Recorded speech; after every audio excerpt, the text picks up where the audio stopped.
नमस्कार दोस्तों, मैं आपका अपना सिद्धार्थ आज फिर लेकर आया हूँ UP PCS current affair series. जैसा कि हम जानते हैं कि यूपी पीसीएस की जो प्रीलिम्स परीक्षा है वो जून में निर्धारित की गई है। तो आगामी जो यूपी पीसीएस का एग्जाम है उसको ध्यान में रखते हुए जो करंट अफेयर के क्वेश्चन है उन पर हम प्रकाश डालते हैं। सबसे पहले जो हम यहाँ पर जो सबसे पहला क्वेश्चन है वो क्वेश्चन ये है कि उत्तर प्रदेश विधानसभा चुनावों में भारतीय जनता पार्टी ने कितनी सीटों पर जीत दर्ज की है। देखो हाल में ही 5 राज्यों, कितने राज्यों में? 5 राज्यों में, हाल में ही 5 राज्यों कौन कौन से? पहला पंजाब, दूसरा मणिपुर, तीसरा उत्तराखंड, चौथा गोवा और 5वां उत्तर प्रदेश। हाल में ही 5 राज्यों में विधानसभा चुनाव संपन्न हुए। अगर हम बात करें यहाँ पर तो अभी हाल में जो पंजाब का जो सीएम बनाए गए हैं उनका नाम है भगवंत मान। क्या नाम है? भगवंत मान, जो आम आदमी पार्टी के हैं। कौन सी पार्टी के हैं? आम आदमी पार्टी के जो है भगवंत मान। मणिपुर में जो सरकार बनी है वो बीरेन सिंह, किसकी सरकार बनी है? बीरेन सिंह, जो बीजेपी के हैं। किसके हैं? भारतीय जनता पार्टी के। अगर हम उत्तराखंड की बात करें तो उत्तराखंड में पुष्कर सिंह धामी, उत्तराखंड में पुष्कर सिंह धामी सीएम बने हैं, जो कौन सी पार्टी से बिलोंग करते हैं? जो बीजेपी से बिलोंग करते हैं। कौन सी पार्टी से बिलोंग करते हैं? बीजेपी से बिलोंग करते हैं। अगर हम गोवा की बात करें तो गोवा में प्रमोद सावंत कौन बने हैं? प्रमोद सावंत, जो किसके हैं? बीजेपी के। और उत्तर प्रदेश में सबसे बड़ा राज्य और सबसे ज्यादा चर्चित में रहने वाला राज्य और सबसे बड़े राज्य के मुख्यमंत्री का शपथ ग्रहण, ये भी आपके लिए क्वेश्चन हो सकता है। उत्तर प्रदेश के जो मुख्यमंत्री बने हैं उनका नाम है योगी आदित्यनाथ। और अभी हाल में ही मुख्यमंत्री योगी आदित्यनाथ ने दोबारा उत्तर प्रदेश के सीएम के रूप में शपथ ली। अगर हम बात करें तो कौन सा ऐसा मुख्यमंत्री है जो कितने साल बाद, यानी 37 साल बाद मुख्यमंत्री ने, योगी आदित्यनाथ जो उत्तर प्रदेश के दोबारा मुख्यमंत्री निर्वाचित हुए हैं, वो मुख्यमंत्री ने 37 साल बाद दोबारा इतने बड़े सूबे यानी उत्तर प्रदेश की कमान संभाली है। और इनका जो शपथ ग्रहण था वो लखनऊ में हुआ।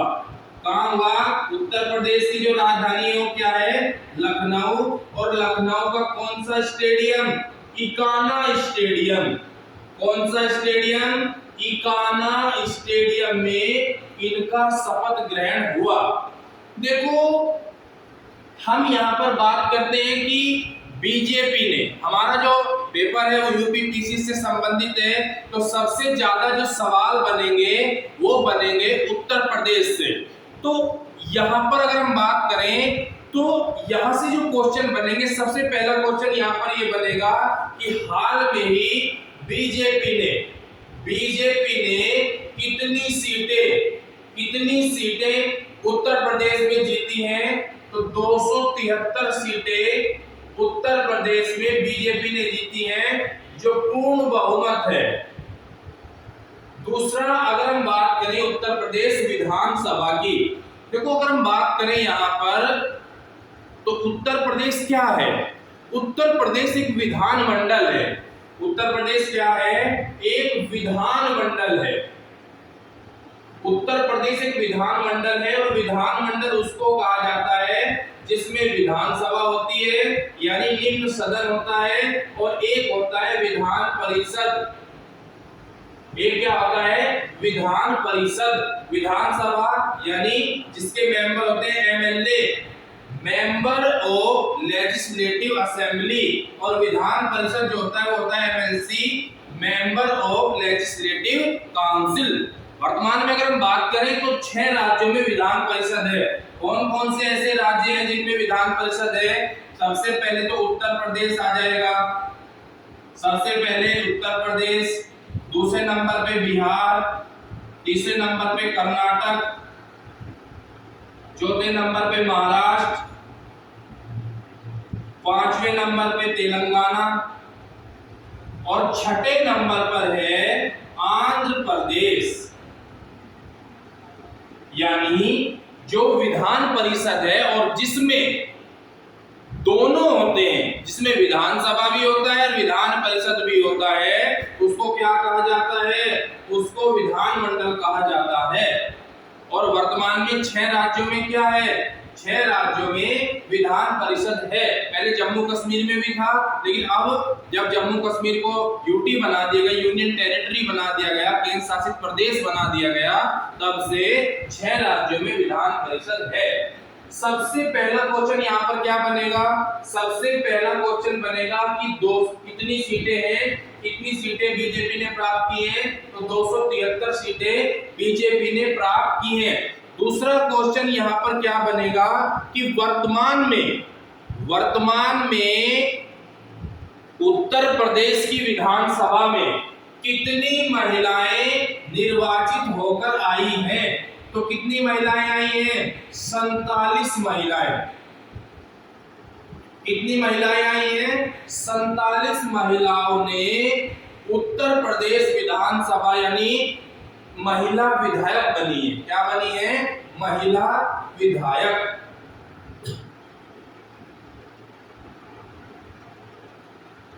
और विपक्ष की अगर हम बात करें तो बीजेपी में जो सबसे ज्यादा जो सीट लेने वाले हैं उनकी 125 सीट आई है।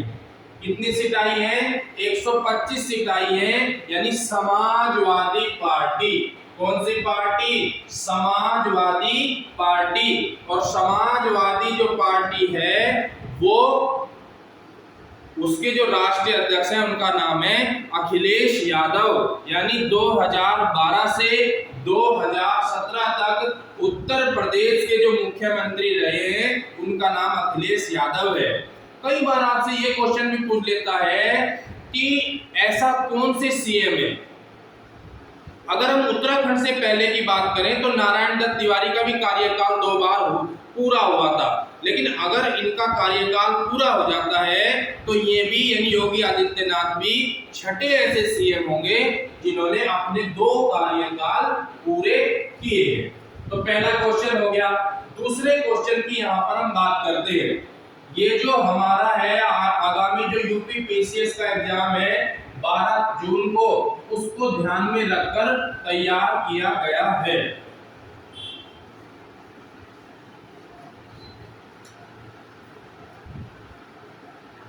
दूसरा क्वेश्चन हमारा क्या है? देखो लगातार, सबसे पहले हम क्वेश्चन लिख लेते हैं। दूसरा क्वेश्चन है सर्वाधिक कोरोना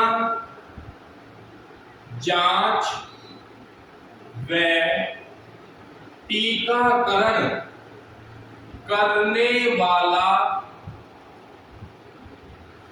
कौन सा प्रदेश सबसे आगे है?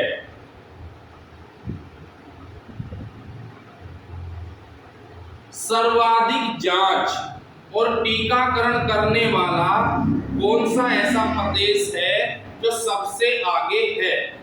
तो यहां पर हम बात करते हैं कि 2 प्रकार के टीके लगाए जा रहे थे। पहला टीका था कोविशील्ड, जो किसने बनाया? सीरम इंस्टीट्यूट पुणे के द्वारा बनाया गया। Serum institute Pune. और दूसरा है कोवैक्सीन। कौन सा है? कोवैक्सीन, जो भारत बायोटेक के द्वारा बनाया गया। किसके द्वारा बनाया गया है? भारत बायोटेक। और अभी हाल में ही घोषणा की है 16 मार्च को प्रधानमंत्री नरेंद्र मोदी के द्वारा, 16 मार्च को प्रधानमंत्री नरेंद्र मोदी के द्वारा यह घोषणा की गई है कि छोटे बच्चों को भी क्या किया जाएगा? टीका लगाया जाएगा। और उस टीके का नाम क्या है? कोर्बेवैक्स टीका। कौन सा टीका? कोर्बेवैक्स टीका। अभी जो कोरोना की तीसरी लहर आई थी, जिसको क्या कहा गया? ओमिक्रॉन कहा गया। क्या कहा गया? ओमिक्रॉन कहा गया। हम यहां पर बात ये करते हैं कि सर्वाधिक, सबसे ज्यादा जो कोरोना की जांच और टीकाकरण करने वाला कौन सा प्रदेश सबसे आगे है? तो उसका उत्तर है उत्तर प्रदेश, यानी यूपी। उत्तर प्रदेश सरकार ने कोरोना मरीजों का इलाज करने के लिए एक ऐप लॉन्च किया है, जिसका नाम है आयुष कवच ऐप। कौन सा ऐप है? आयुष कवच ऐप। ये जो ऐप है, देखो, आयुष कवच ऐप का सीधा संबंध क्या है? आयुर्वेदिक जड़ी बूटियों से कोरोना की जांच करना या कोरोना का इलाज करना आयुर्वेदिक जड़ी बूटियों से। देखो, अगर हम बात करें केंद्र सरकार की, तो केंद्र सरकार ने एक मंत्रालय भी बनाया था, जिसका नाम था आयुष मंत्रालय। 2014 में। कब बनाया था? 2014 में केंद्र सरकार के द्वारा एक मंत्रालय बनाया गया था, कौन सा? आयुष मंत्रालय। कौन सा मंत्रालय? आयुष मंत्रालय। ए से हो गया आयुर्वेदिक, वाई से हो गया योगा। वाई से क्या हो गया? योगा। यू से यूनानी, एस से सिंध और एच से होम्योपैथी। सरकार का, उत्तर प्रदेश सरकार का सबसे महत्वपूर्ण लक्ष्य यहाँ पर क्या है कि आयुर्वेदिक जड़ी बूटियों के द्वारा कोरोना का इलाज करना और उनकी प्रतिरोधक, यानी व्यक्तियों की प्रतिरोधक क्षमता बढ़ाने के लिए जड़ी बूटियों के द्वारा क्या करना? उपचार करना। और जड़ी बूटियों के द्वारा क्या किया जाएगा? उनका उपचार किया जाएगा। कोरोना की अगर हम तीसरी लहर की बात करें, जो इसका जो नाम था वो B11529, जो दक्षिण अफ्रीका के जंगलों में देखा गया था और जिसको नाम दिया गया ओमिक्रॉन। क्या नाम दिया गया इसको? ओमिक्रॉन नाम दिया गया। तो सरकार ने अपने यहां पर रह रहे व्यक्ति जिनको कोरोना हो गया था या जो कोरोना के संक्रमण से पहले ही बचना चाहते हैं, उनके लिए एक ऐप लॉन्च किया था, जिसका नाम था आयुष कवच ऐप। तो आपसे क्वेश्चन यहाँ पर क्या बनेगा? सबसे पहले क्वेश्चन यही बनेगा कि हाल में ही आयुष कवच ऐप का संबंध किससे है? तो आपका उत्तर क्या होना चाहिए कि जड़ी बूटियों के द्वारा तथा आयुर्वेदिक पद्धति के द्वारा जो इलाज किया जाएगा, जो रोकथाम के लिए जो उपचार किया जाएगा और प्रतिरोधक क्षमता बढ़ाने के लिए आयुर्वेदिक पद्धति के द्वारा जो काढ़ा बनाया जाएगा, उसका पूरा विवरण, पूरा ब्यौरा, लेखा जोखा कौन से ऐप में है? आयुष कवच ऐप में है। आगे हम बात करते हैं यहां पर तीसरा क्वेश्चन।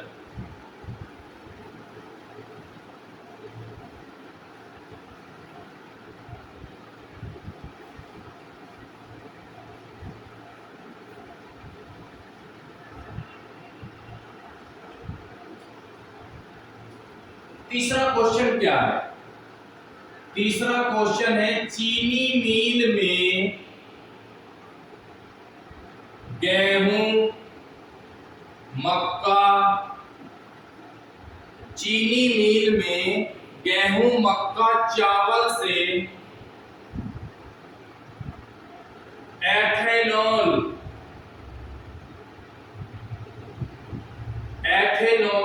बनाने का एशिया का सबसे बड़ा प्लांट कहां लगाया जा रहा है?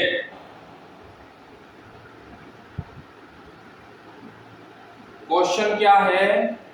क्वेश्चन है कि एशिया का सबसे बड़ा एथेनॉल प्लांट, कौन सा प्लांट? Ethanol plant. देखो, शराब बनाने में जो उपयोग किया जाता है वो क्या किया जाता है? एथेनॉल उपयोग किया जाता है। अगर हम वाइन की बात करें, शराब की बात करें, तो शराब में एथेनॉल उपलब्ध होता है।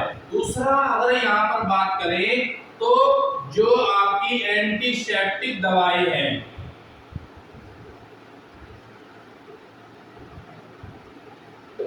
एंटीसेप्टिक जो दवाई है, उन दवाइयों में भी एथेनॉल की भरपूर मात्रा होती है।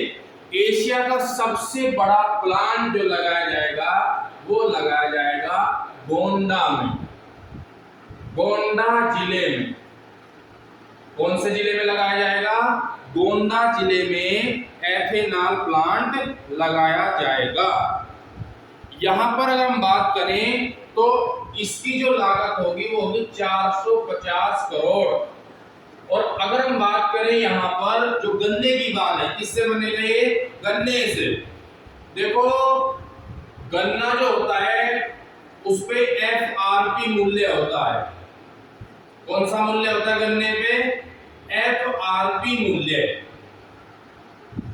और जो होती है अन्य फसलें, MSP, उन पर होता है MSP। गन्ने पर क्या होता है? FRP मूल्य, और MSP मतलब मिनिमम सपोर्ट प्राइस। इसको हिंदी में कहा जाता है न्यूनतम समर्थन मूल्य। न्यूनतम समर्थन मूल्य। और वर्तमान में 22 फसलों पर क्या दिया जाता है? न्यूनतम समर्थन मूल्य दिया जाता है। यानी सरकार पहले से ही निर्धारित कर देती है कि उक्त फसल या ये फसल इतने दाम पर बिकेगी। जैसे अभी गेहूं का जो MSP आया वो कितना है? 2015। कितना है? 2022 में कितना है? 2015। और यही MSP 2021 में कितना आया था? 1975 आया था। कितना आया था? 1975 रुपए आया था। तो न्यूनतम समर्थन मूल्य का मतलब यहाँ पर क्या होता है? जब सरकार किसी फसल का दाम फसल आने से पूर्व ही तय कर देती है ताकि भविष्य में यह फसल इससे कम रेट पर न बेची जा सके, यानी इसके ऊपर तो बेची जाएगी, इससे कम रेट पर, जिसको कहते हैं न्यूनतम समर्थन मूल्य। तो गोंडा में प्लांट लगाया जाएगा। नेक्स्ट क्वेश्चन हम बात करते हैं कि नीति आयोग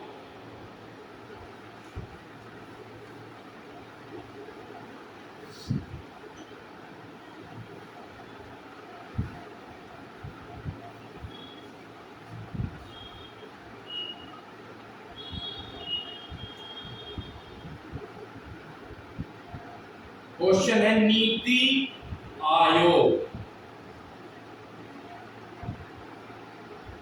नीति आयोग की रिपोर्ट कौन सी रिपोर्ट है? MPI। नीति आयोग की रिपोर्ट MPI में उत्तर प्रदेश का कौन सा स्थान है? देखो सबसे पहले अगर हम यहाँ पर बात करें नीति आयोग, तो नीति आयोग की स्थापना कब हुई थी? 1 जनवरी 2015 को। नीति national institution transforming for India, national institution transforming for India, जिसको कहा जाता है राष्ट्रीय भारत परिवर्तन संस्थान। क्या कहा जाता है इसको? राष्ट्रीय भारत परिवर्तन संस्थान।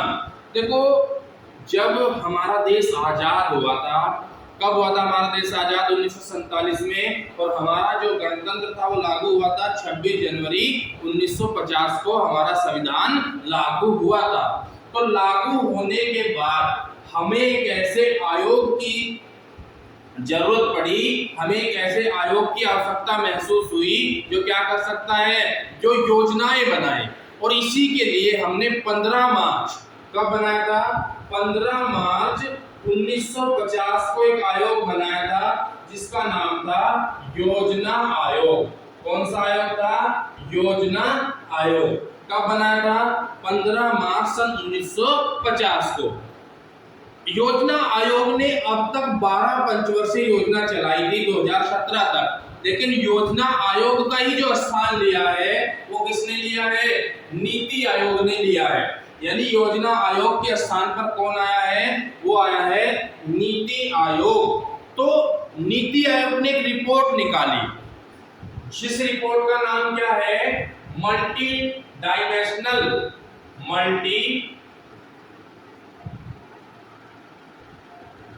पॉवर्टी इंडेक्स, जिसको हिंदी में कहा जाता है चहुमुखी या बहुआयामी निर्धनता सूचकांक।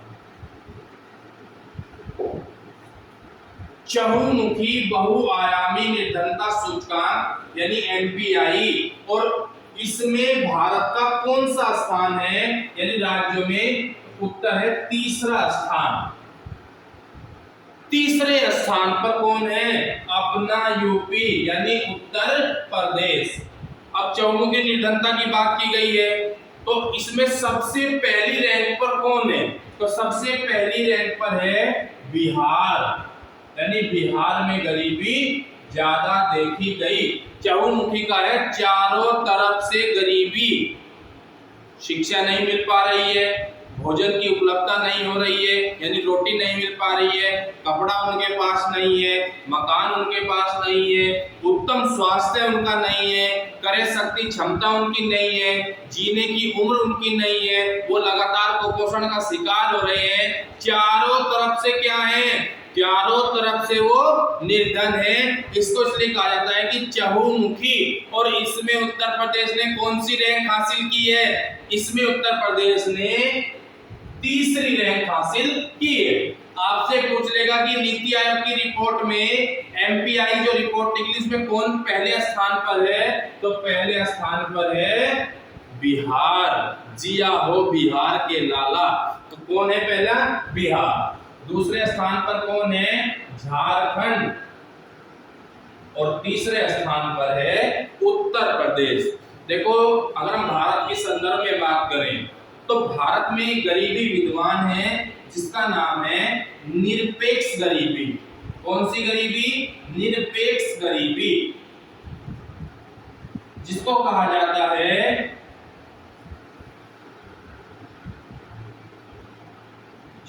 जाता है एब्सोल्यूट पॉवर्टी। यानी जिस व्यक्ति के पास रोटी, कपड़ा, मकान तथा जीवन की भौतिक आवश्यकताएं भी नहीं है, वो क्या है? वो भारत में निरपेक्ष गरीबी का शिकार है। तो इसलिए भारत में कौन सी गरीबी विद्यमान है? भारत में निरपेक्ष गरीबी विद्यमान है। सीधा सा मतलब ये है कि वह व्यक्ति जो अपने जीवन की भौतिक आवश्यकताओं जैसे रोटी, कपड़ा और मकान से भी वंचित रहता है, निरपेक्ष गरीब कहलाता है। और उसकी ये दशा जो है वो कौन सी गरीबी कहलाती है? वो कहलाती है निरपेक्ष गरीबी कहलाती है। अब आगे हम बात करते हैं यहां पर नेक्स्ट क्वेश्चन की। तो नेक्स्ट क्वेश्चन क्या है हमारा? केंद्रीय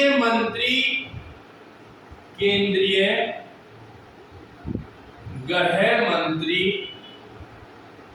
अमित शाह ने उत्तर प्रदेश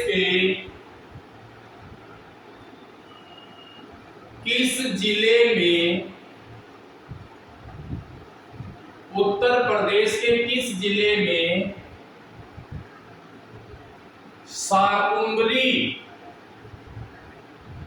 विश्वविद्यालय की नींव रखी?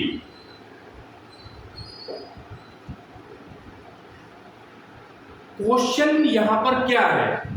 देखो, सबसे पहले क्वेश्चन पर प्रकाश डालते हैं।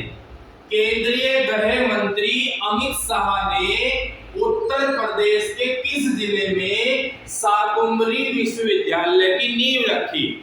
उत्तर है सहारनपुर।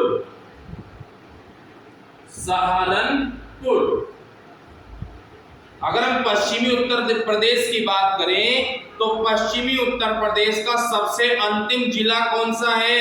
वो है सहारनपुर। इधर लग जाती है उत्तराखंड की सीमा और इधर लग जाती है हरियाणा।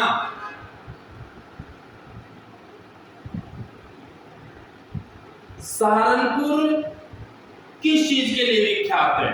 तो सहारनपुर में एक तो मूंगफलियां पाई जाती हैं, मूंगफली की खेती, और दूसरा है कि सहारनपुर में लकड़ी की नक्काशी का काम सबसे ज्यादा होता है। यानी लकड़ी पर विभिन्न तरह तरह के जो चित्र उकेरे जाते हैं, नई नई तरीके के जो रंग बिरंगे जो साज सज्जा जो बनाई जाती है, वो सहारनपुर में उसको नक्काशी कहते हैं। और ये लकड़ी की जो नक्काशी है वो सहारनपुर में सबसे ज्यादा होती है। यहाँ पर हम बात करें तो शाकुंभरी विश्वविद्यालय, देखो शाकुंभरी एक माता का मंदिर है, शक्तिपीठ है, और उत्तर प्रदेश के अंतिम जो जिला मैंने आपको बताया सहारनपुर, सहारनपुर से 35 किलोमीटर दूर, कितने किलोमीटर दूर? 35 किलोमीटर दूर एक मंदिर है माता का जिसका नाम है शाकुंभरी मंदिर, और एक उससे पहले एक मंदिर है भूरादेव मंदिर, जो माता ऐसा कहा जाता है पौराणिक कथाओं में कि माता शाकुंभरी की रक्षा करने के लिए भूरादेव का मंदिर भी बनाया गया था। तो पश्चिमी उत्तर प्रदेश की अगर हम बात करें तो पश्चिमी उत्तर प्रदेश में एक यूनिवर्सिटी है जिसका नाम है CCS। कौन सी यूनिवर्सिटी? चौधरी चरण सिंह यूनिवर्सिटी। कौन सी यूनिवर्सिटी? चौधरी चरण सिंह यूनिवर्सिटी। ये मेरठ में स्थित है। कहां पर स्थित है? मेरठ में। और मेरठ को तो आप जानते ही होंगे, मेरठ से आप भली भांति परिचित होंगे। मेरठ की अगर हम बात करें तो 1857 की जो क्रांति हुई थी वो कहां से स्टार्ट हुई थी? मेरठ से। कहां से स्टार्ट हुई थी? मेरठ से।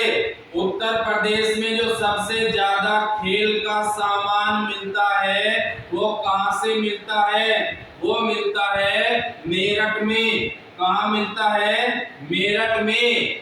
और अभी हाल में ही उत्तर प्रदेश के मुख्यमंत्री योगी आदित्यनाथ ने मेरठ में एक यूनिवर्सिटी बनाई है। मेरठ में स्पोर्ट यूनिवर्सिटी। कौन सी यूनिवर्सिटी? Sports university. और ये जो यूनिवर्सिटी है वो उत्तर प्रदेश की सबसे बड़ी यूनिवर्सिटी होगी। किसकी? खेल की। और मेजर ध्यानचंद इसका नाम रखा है। हॉकी के जादूगर। हॉकी के जादूगर कौन है? मेजर ध्यानचंद। और इस यूनिवर्सिटी का नाम भी क्या रख दिया गया? Major Dhyanchand sport university. तो यहां पर हम बात करते हैं, हमने सबसे पहले ही क्वेश्चन पढ़ा था कि गृह मंत्री अमित शाह ने उत्तर प्रदेश के किस जिले में शाकंभरी विश्वविद्यालय की नींव रखी? तो उत्तर है सहारनपुर। देखो सहारनपुर एक चीज के लिए प्रसिद्ध है। एक कांड हुआ था, जब आप आधुनिक भारत पढ़ते हो तो उसमें एक आपने पढ़ा होगा काकोरी षड्यंत्र।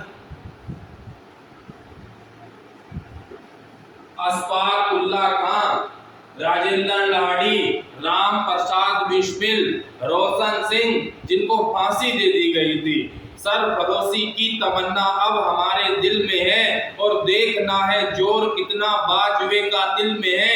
और वक्त आने दे बता देंगे तुझे ओ आसमां, हम अभी से क्या बताएं क्या हमारे दिल में है। ये जो षड्यंत्र हुआ था, इसमें जो ट्रेन चली थी 8 डाउन स्ट्रीट ट्रेन, और ये ट्रेन कहां से चली थी? सहारनपुर से। कहां से चली थी? सहारनपुर से चली थी। और इसको काकोरी नामक स्थान पर क्या कर लिया गया था? क्रांतिकारियों के द्वारा लूट लिया गया था।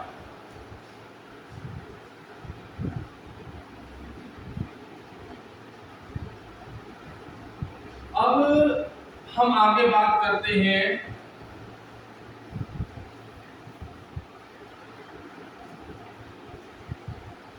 देखो एक क्वेश्चन ये है कि विश्व दिव्यांग दिवस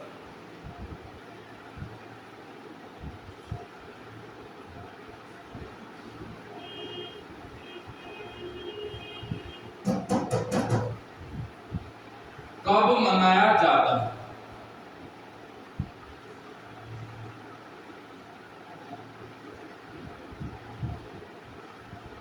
विश्व दिव्यांग दिवस कब मनाया जाता है? देखो आर्टिकल जब आप पढ़ते हो तो भारतीय संविधान के जो डीपीएसपी है, directive principle and state policy, उसमें भी साफ तौर पर यह लिखा है कि विकलांगों की सुरक्षा करने के लिए, विकलांगों की रक्षा करने के लिए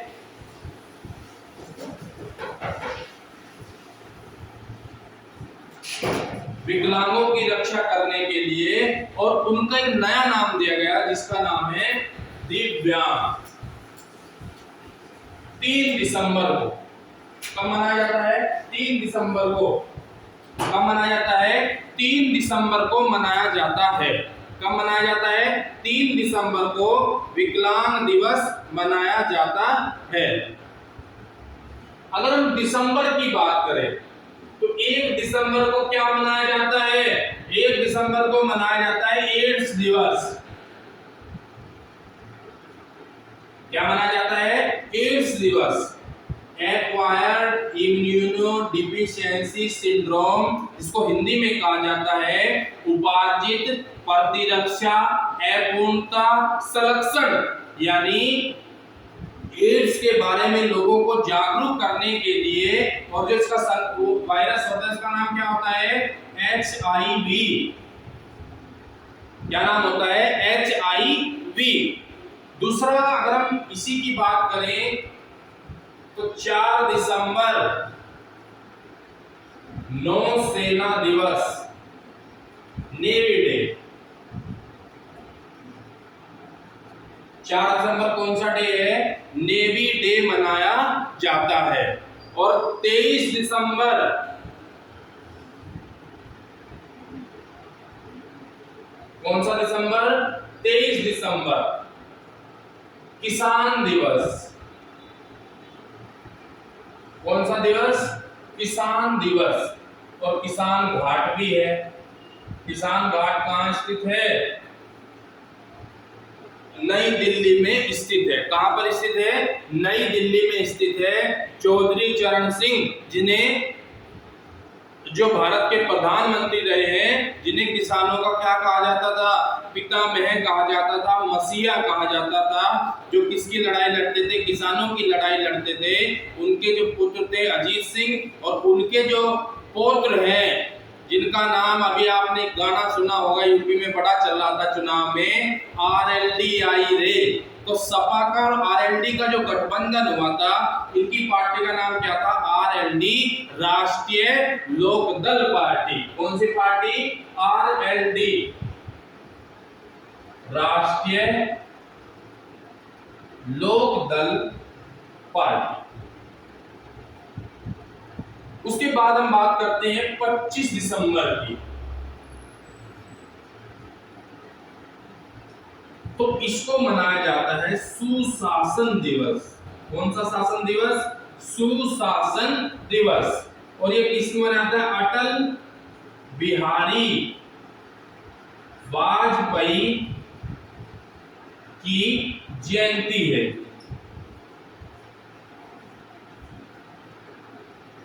अटल बिहारी वाजपेयी की क्या है? इस दिन जयंती है। और अटल बिहारी वाजपेयी को क्या करने के लिए? श्रद्धांजलि अर्पित करने के लिए, उनको याद करने के लिए, उनकी कविताओं को याद करने के लिए हम मनाते हैं। उनके द्वारा किए गए कार्यों को याद करने के लिए हम सुशासन दिवस मनाते हैं। नेक्स्ट क्वेश्चन क्या है?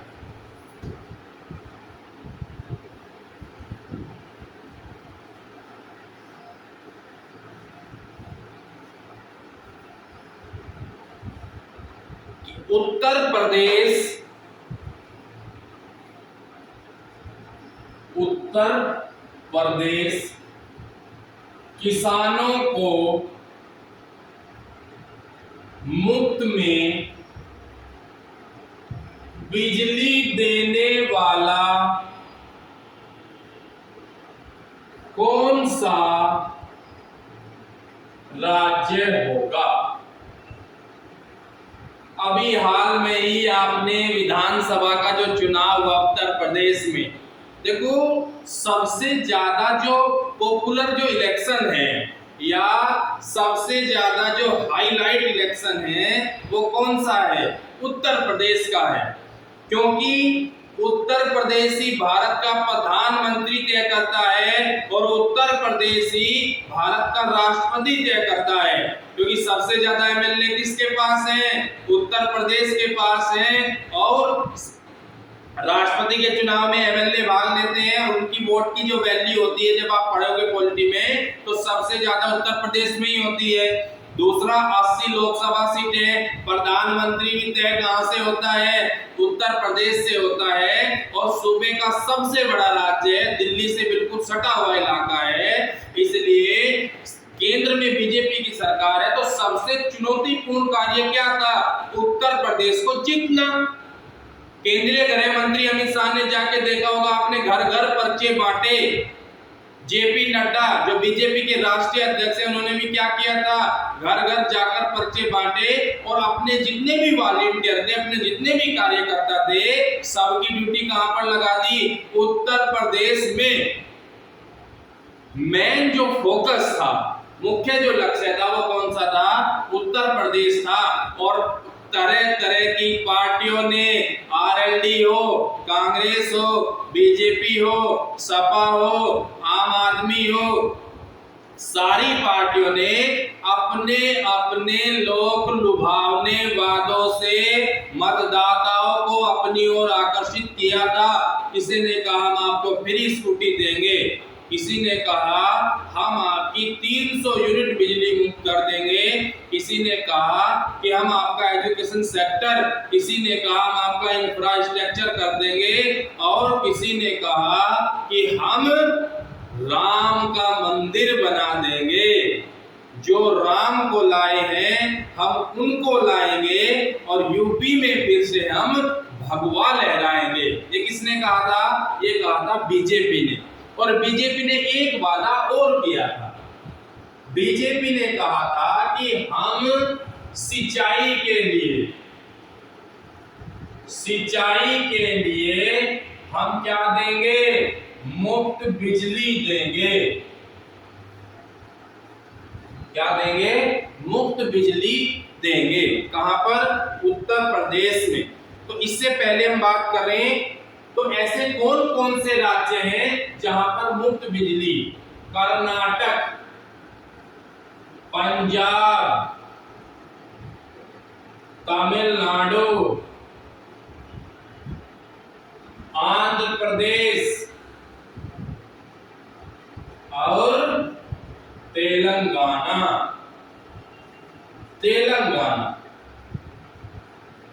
ये 5 ऐसे राज्य हैं जहां पर पहले से ही क्या किया जा चुका है?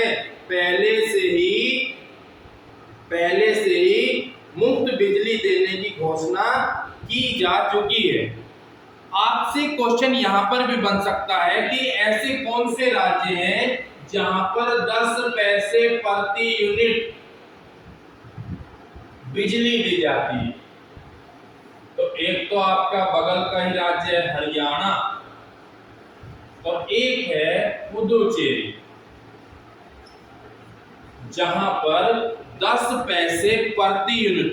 कितने पैसे प्रति यूनिट बिजली दी जाती है? 10 पैसे प्रति यूनिट बिजली दी जाती है। तो हाल के चुनाव में महंत श्री योगी आदित्यनाथ ने घोषणा की कि उत्तर प्रदेश में हम सिंचाई के लिए क्या देंगे? मुफ्त में बिजली देंगे। आगे हम बात करते हैं कि वाराणसी के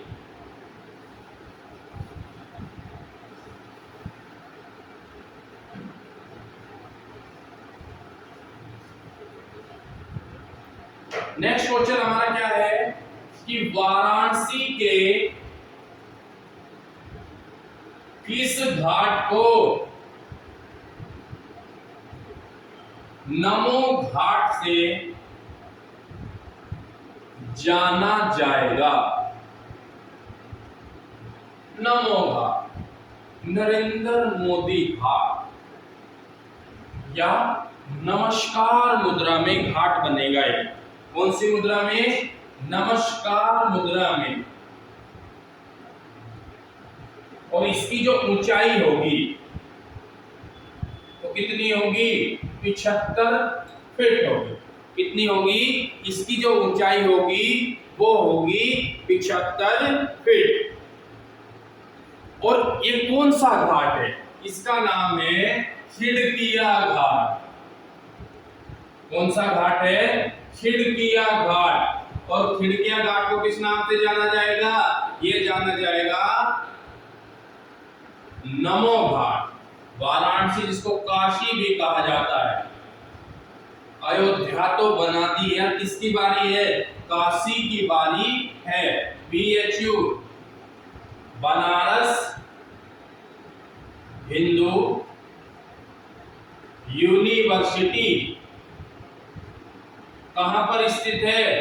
ये है वाराणसी में। कहां पर स्थित है? वाराणसी। और इसकी नींव किसने रखी थी? मदन मोहन मालवीय। किसने रखी थी? मदन मोहन मालवीय के द्वारा इसकी नींव रखी गई थी। इसकी BHU की नींव रखी गई थी।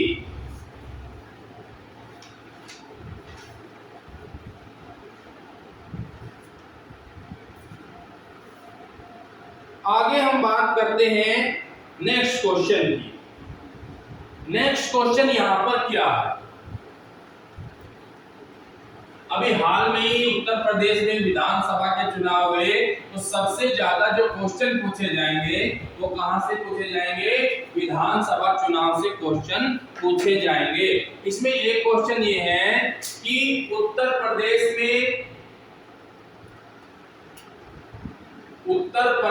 में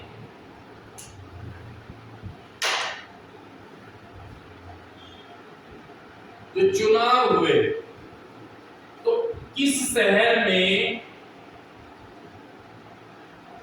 ग्रीन बूथ बनाए गए? ऐसा कौन सा शहर है उत्तर प्रदेश का जिसमें मतदाताओं को आकर्षित करने के लिए ग्रीन बूथ बनाए गए हैं? इसका नाम है लखनऊ। और लखनऊ उत्तर प्रदेश की क्या है? राजधानी है। क्या है? राजधानी। और लखनऊ को क्या कहा जाता है? नवाबों का शहर कहा जाता है। इसका कहा जाता है नवाबों का शहर कहा जाता है उत्तर प्रदेश को। यहां पर अगर हम बात करें ग्रीन बूथ की, तो ये ग्रीन बूथ है क्या? मतदाताओं को अपनी ओर आकर्षित करने के लिए, मतदाताओं को अपनी ओर आकर्षित करने के लिए ग्रीन बूथ बनाए जाते हैं। क्या बनाए जाते हैं? ग्रीन बूथ बनाए जाते हैं। यानी एक बूथ बनाया जाता है जिसमें आप सेल्फी ले सकते हो, जिसमें तरह तरह के मतदाताओं को जागरूक करने के लिए पोस्टर, स्लोगन, काव्य पाठ यानी कविताओं की जो चित्र होते हैं वो लगे होते हैं और गुब्बारों से पूरा सजा हुआ होता है, ताकि जाकर अपनी सेल्फी ले सको और लोगों को बता सको कि हमने मतदान किया है। क्योंकि हमारे भारतीय संविधान का जो 61वां संविधान संशोधन हुआ था, कौन सा संविधान संशोधन? 61वां संविधान संशोधन 1989 में, इसमें मतदाता की आयु क्या कर दी गई थी? 21 वर्ष से 18 वर्ष कर दी गई थी। यानी 18 वर्ष का वह व्यक्ति किसी भी धर्म, जाति, लिंग, समुदाय, वंश का हो, उसको क्या होगा? उसको मतदान करने का अधिकार होगा। क्या होगा? मतदान करने का उसको अधिकार होगा। तो चुनाव आयोग ने भी पहले हिसाब किया कि जितना ज्यादा मतदान होगा, लोकतंत्र क्या होगा? उतना ही अच्छा होगा। और आपने देखा होगा कि ईवीएम, वीवीपैट जिसमें लगा होता है, ईवीएम इलेक्ट्रॉनिक वोटिंग मशीन और VVPAT voter electronic voting machine, और वीवीपैट होता है voter verified paper audit trail. और एक होता है ईपीआईसी। ईपीआईसी क्या होता है? Electronic photo identity card. कौन सा कार्ड? इलेक्ट्रॉनिक फोटो आइडेंटिटी जो कार्ड होता है, यानी पहचान पत्र जो होता है, उसको बोलते हैं ईपीआईसी। तो लोगों को जो मतदाता हैं उनको मतदान के प्रति जागरूक करने के लिए उत्तर प्रदेश सरकार ने एक बनाया है आयोग, एक क्या बनाया है? ग्रीन बूथ बनाया है।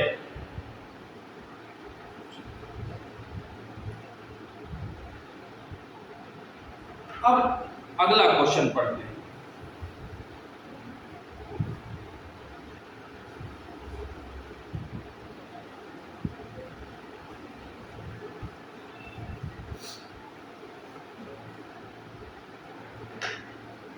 अगला क्वेश्चन क्या है? किस प्रदेश के हाई कोर्ट ने बच्चा लेने के लिए बच्चा गोद लेने के लिए मैरिज की अनिवार्यता को खत्म कर दिया है। देखो, अगर कोई व्यक्ति जिसकी शादी भी नहीं हुई है, अगर वो व्यक्ति बच्चा गोद लेना चाहता है तो उस पर कोई पाबंदी नहीं होगी। क्या नहीं होगी? कोई पाबंदी नहीं होगी। इसमें दो कानून थे। पहला कानून था हिंदू दत्तक रख रखाव अधिनियम, और दूसरा कानून था हिंदू भरण पोषण अधिनियम। पहला जो कानून था वो 1960 में आया था। कब आया था? 1960 में। और दूसरा जो कानून था वो 1956 में आया था। दूसरा कानून कब आया था? 1956 में। तो ये किया है इलाहाबाद। अब तो इलाहाबाद ने इसको कहेंगे प्रयागराज। क्या कहेंगे इसको? प्रयागराज। पहले इसका नाम क्या था? पहले इसका नाम था इलाहाबाद। इला मतलब इलाही को मानने वाले, इलाही धर्म को मानने वाले, और बाद मतलब आबाद यानी निवास करने वाले। इलाही धर्म को मानने वाले वे लोग जो ऐसे स्थान पर आबाद करते थे, निवास करते थे, वो इलाहाबाद कहलाया। और प्रयागराज, पर का मतलब क्या होता है? प्रथम, और याग का मतलब होता है यज्ञ। और ब्रह्मा ने, ऐसा कहा जाता है पौराणिक कथाओं में कि ब्रह्मा ने यहाँ पर पहला यज्ञ किया था। इसका नाम प्रयागराज है। देखो, उत्तर प्रदेश का जो उच्च न्यायालय है, उत्तर प्रदेश का जो उच्च न्यायालय है यानी जो हाई कोर्ट है, वो कहां पर स्थित है? वो स्थित है इलाहाबाद में यानी प्रयागराज में। तो प्रयागराज हाई कोर्ट ने, ध्यान रखना, उत्तर प्रदेश की राजधानी कहां पर है? लखनऊ में। उत्तर प्रदेश का जो हाई कोर्ट है यानी उच्च न्यायालय है वो कहां पर है? वो है आपका प्रयागराज में। और कई बार एग्जाम में ये भी पूछ लेता है कि उत्तर प्रदेश हाई कोर्ट की खंडपीठ कहां है? खंडपीठ, तो वो कहां पर है? लखनऊ। फिर लखनऊ आ गया, नवाबों का शहर लखनऊ। एक अधिनियम आता हिंदू दत्तक रख रखाव अधिनियम, और दूसरा आया हिंदू भरण पोषण अधिनियम। यहां पर अगर हम बात करें तो लॉर्ड विल, एक झांसी की रानी थी, आपने नाम सुना होगा, जिनका नाम क्या था? लक्ष्मीबाई। क्या नाम था? लक्ष्मीबाई। जब आप आधुनिक भारत पढ़ते हो तो उसमें है कि खूब लड़ी मर्दानी व्यक्ति झांसी वाली रानी थी। तो अंग्रेजों ने कानून बनाया था जिसमें क्या किया था कि किसी को गोद नहीं ले सकते, यानी गोद लेने के अधिकार को ही छीन लिया था। और अभी हाल में ही उसमें जयपुर, संथारा, जबलपुर, झांसी जितने भी थे, लॉर्ड विलियम बेंटिंक ने, किसने? लॉर्ड विलियम बेंटिंक,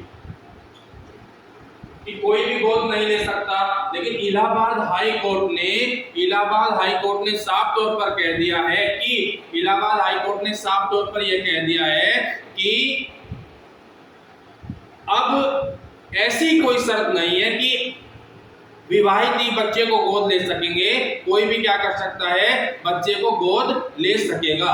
आगे हम पढ़ते हैं कि संत रविदास का जन्म कहां पर हुआ था। सेकंड लास्ट हमारा क्वेश्चन है, ये है संत रविदास का जन्म।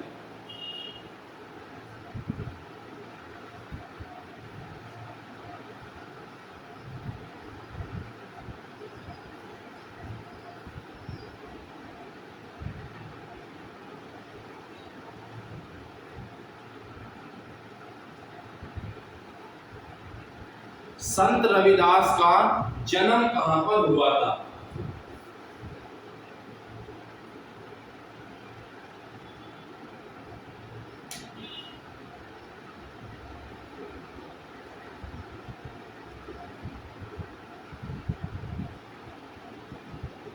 संत रविदास का जन्म कहां पर हुआ था? तो संत रविदास का जो जन्म है वो कहां पर हुआ था? तो ये हुआ था वाराणसी में। कहां हुआ था? वाराणसी में। रविदास को क्या कहा जाता था? रूहोदास भी कहा जाता था। क्या जाता था? रूहोदास भी कहा जाता था। और संत रविदास ऐसा कहा जाता है कि जो सिखों का जो धार्मिक ग्रंथ है जिसका नाम क्या है? आदि ग्रंथ। आदि ग्रंथ में भी रविदास के द्वारा दिए गए जो वचन हैं, रविदास के द्वारा जो भी वहां पर काव्य सामग्री है उनका जो संकलन है वो कहाँ किया गया है? वो आदि ग्रंथ में किया गया है। तो इनको क्या कहा जाता था? इनको रोहिदास भी कहा जाता था या इनको रविदास भी कहा जाता था। और इनके द्वारा एक सूक्ति है कि मन चंगा तो कठौती में गंगा।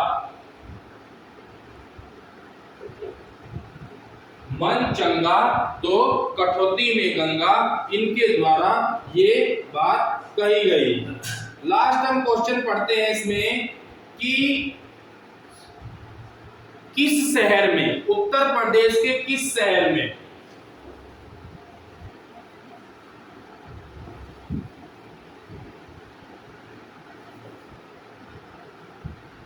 उत्तर प्रदेश के किस शहर में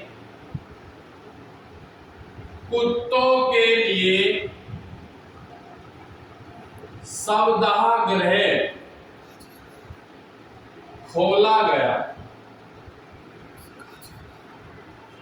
तो इसका उत्तर क्या है? गाजियाबाद।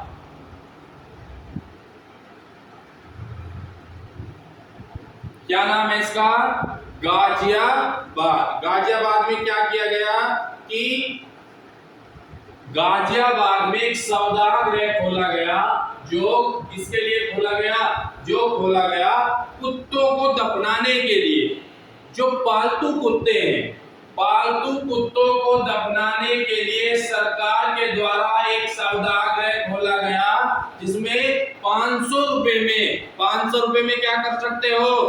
कुत्ते को दफना सकते हो। और जो आवारा कुत्ते हैं उनको सरकार फ्री में दफना देती है। लेकिन अगर आपका पालतू कुत्ता है और वो मर गया है तो विभिन्न तरह की बीमारियों से बचने के लिए सरकार ने उनके लिए एक अलग से सौदागृह खोला गया है जिसकी फीस है 500 रुपए। तो आगामी अगर मैं बात करूं तो आगामी आपके लिए जो करंट अफेयर की सीरीज है वो लगातार जारी होती रहेगी। और आगामी जो आपके एग्जाम है उनमें जो करंट अफेयर का पोर्शन है आपको महत्वपूर्ण जानकारी मिलती रहेगी। धन्यवाद।